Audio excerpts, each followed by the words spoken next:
What was it like growing up in the 80s watching Mike Tyson in his prime in the 80s and 90s, and just the atmosphere of the world? People ask me this that are younger. I just turned 40. If you're new here, this is Mike with Fights with Friends. I'm a huge fight fan, huge boxing fan. I don't know that I become a fight fan if not for Mike Tyson. Definitely, I don't become a boxing fan if not for Mike Tyson and Roy Jones Jr. But I don't know that I would have even paid attention to Roy Jones Jr. if it wasn't for Mike Tyson as a kid. I remember being, 7, 8 years old watching this guy come up. And the biggest thing I remember is him being on ABC Worldwide Sports a couple times. I believe that's what it was on the network. And then when he fought Trevor Berbick, watching the highlights and watching the fights, watching this guy get hit on the temple and fall and stumble into one corner, and the referee's counting 1, 2, 3. He gets up, the guy stumbles into the next corner, 4, 5, 6, the third corner, 7, 8, gets up, stumbles into the fourth corner, all the way through the ropes. You've never seen anything like this. At this time, we never seen anything like this in a movie. I mean, this is like Rocky on steroids. And this is real, this is raw, this is an actual person.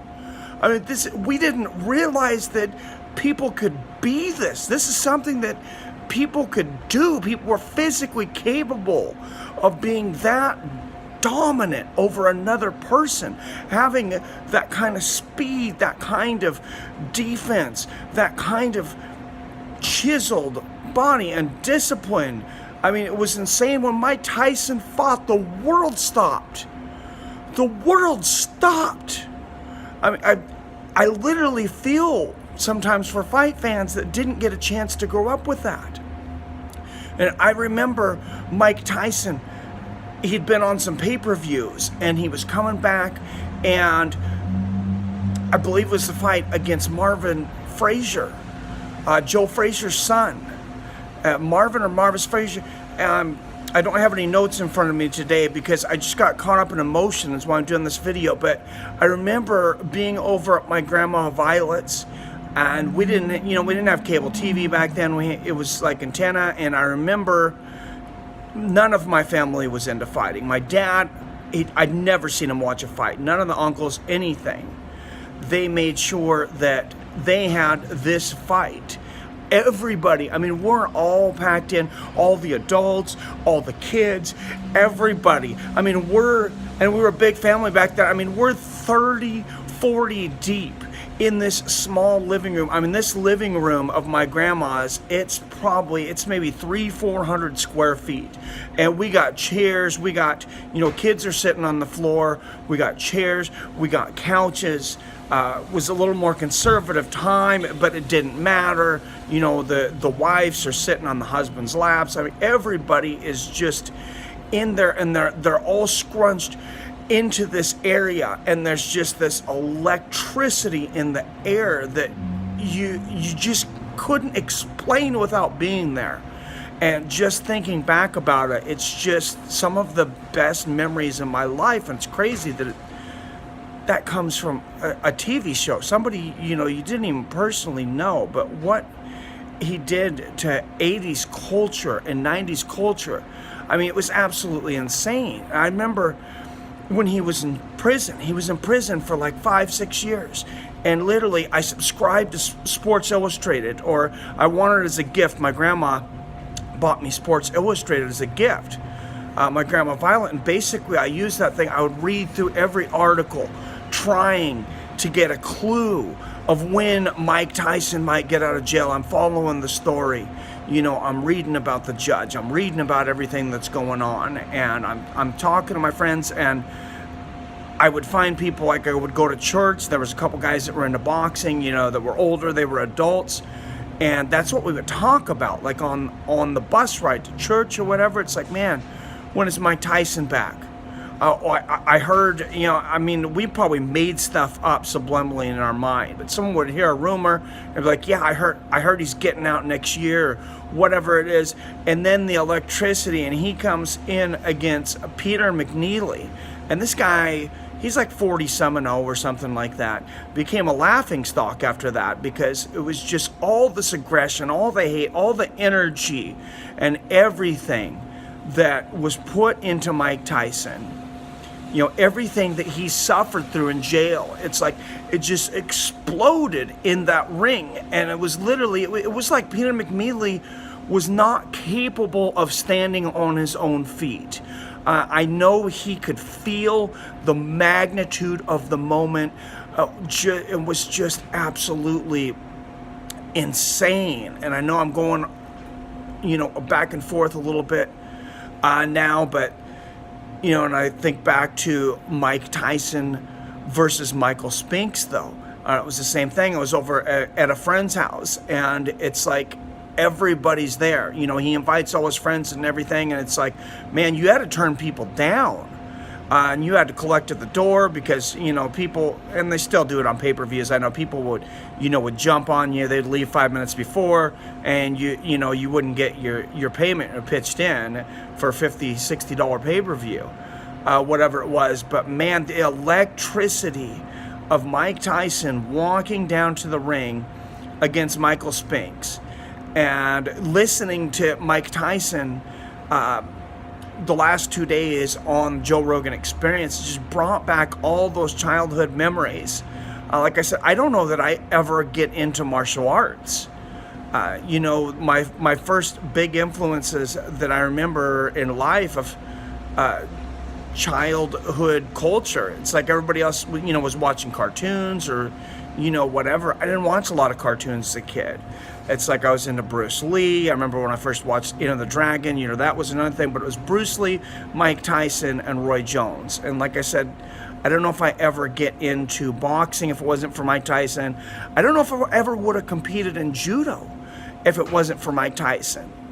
I remember them doing those specials on ABC Worldwide of Sports. You didn't have YouTube. You couldn't just bring this thing up. We didn't even have a VHS. You couldn't record things. You had to wait until something was on. And you looked forward to it for weeks. All your friends came over. Or you came over to somebody else's house. And, you watched it 10, 12, however many people, just to listen to people that were around Mike Tyson talk. I mean, you would schedule your life around this. I remember Customato. Customato was going to talk about training Mike Tyson. And he talked about fear. I remember him talking about fear, and I don't remember word for word, but I remember him talking about fear as like a fire. It was like a fire that could ignite your heart, or it could burn your house down. And I went into judo, into competitions with the attitude, something that gave me a peace of mind and an edge, and maybe, a little bit of psychosis was, I would go in there and I would think about that. And anytime I might be a little nervous or a little fearful or whatever, I would think about how nervous is this other person. And I would look at him and I'd be like, that person is very nervous. That person is, they don't want to be here. And I would get into my head. I would try to get into their head. I would never talk to anybody before tournaments. A lot of the people in judo, were close-knit with other schools. I was with my team. I didn't talk to anybody. I didn't shake hands after fights. I bowed because that's what was expected. But other than that, you weren't going to get much of a word from me. I'd be outside practicing, or I'd be over on a mat. I might be listening to some music. But when it's fight time, it's like, leave me alone. I'm inside my own head. I'm visualizing what's going to happen. I might watch, I would watch other people's matches, because we'd have these tournaments where, you might fight 5, 6, 7 times sometimes in a night if you're going to win the tournament. And I felt like it was a weakness to, to even talk to these people. But I would talk to them before the match. Like right before, they would come over, and usually I would kind of wait for them to come over to me, and somebody might say something, hi, or something like that.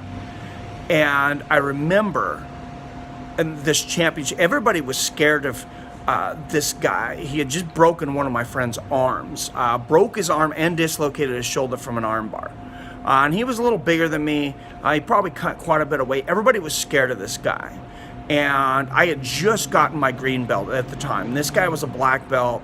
Plus, he broke rules on top of it. He came from this dojo that was, it wasn't completely on the up and up. And they learned a lot of other martial arts, and they would do things under the gi, try to get away from things. He was okay with losing some points and things.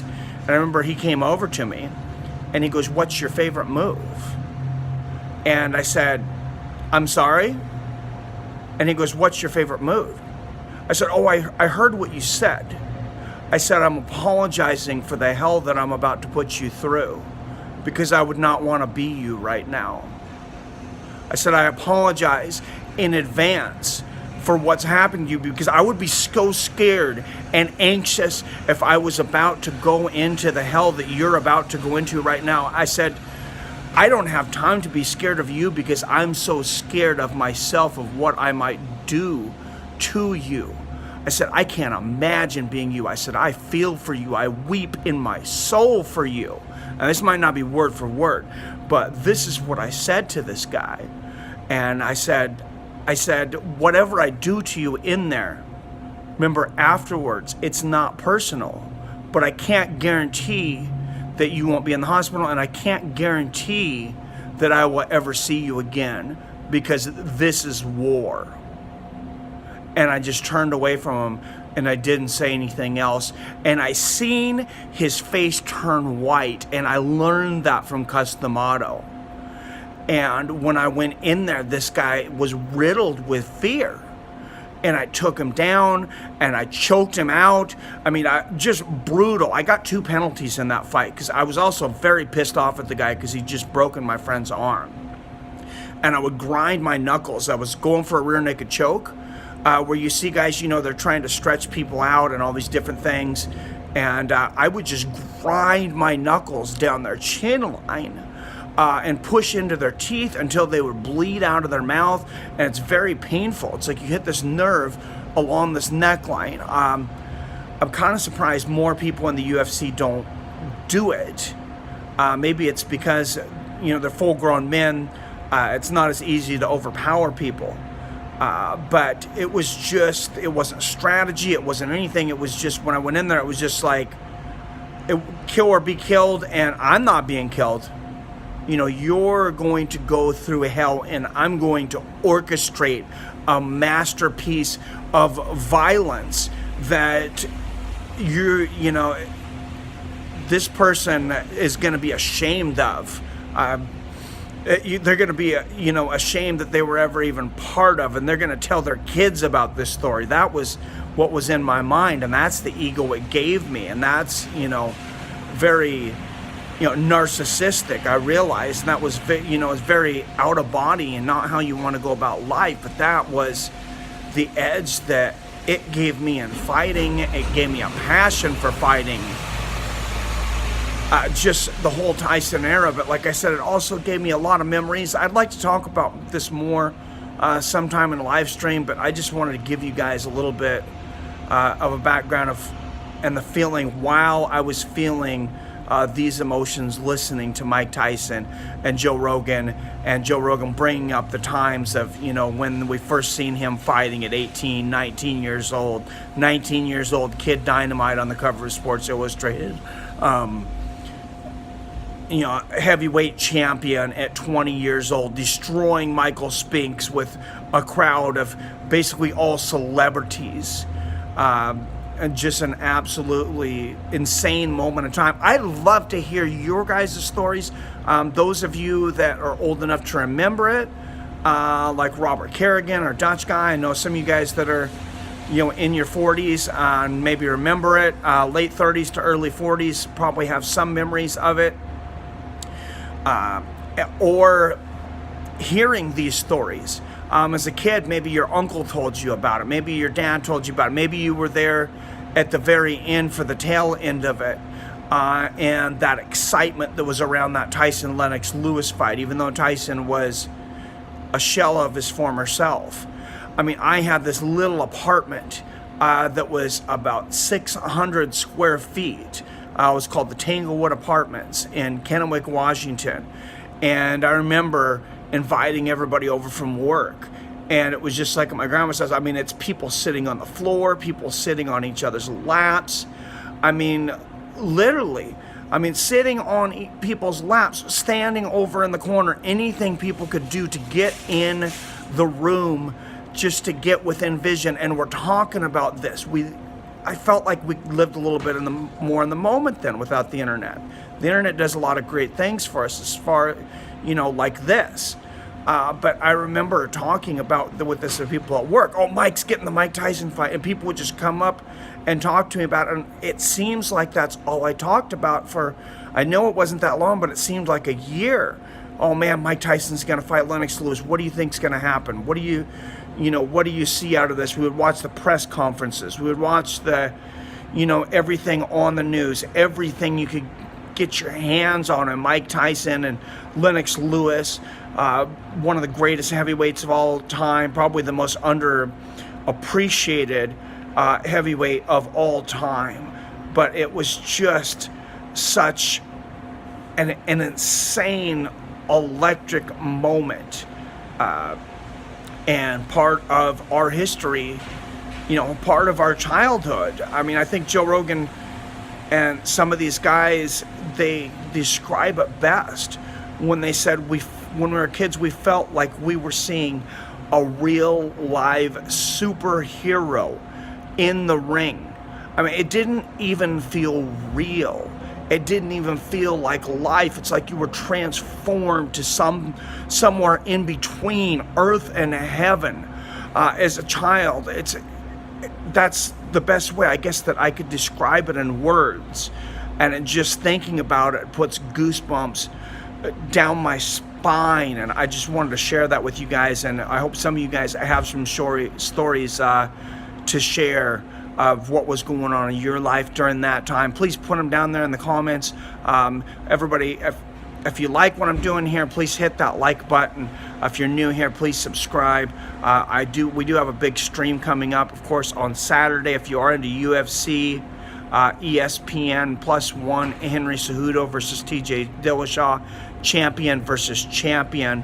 That is a great card, and the inaugural card, the beginning of a new era with ESPN.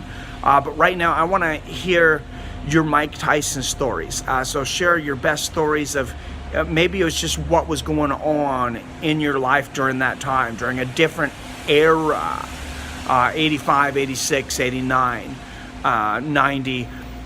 Put those in the comments down below. If you're new here, like I said, if you like what I do, please subscribe. As always, I love you, I respect you, and I'll see your fine asses later.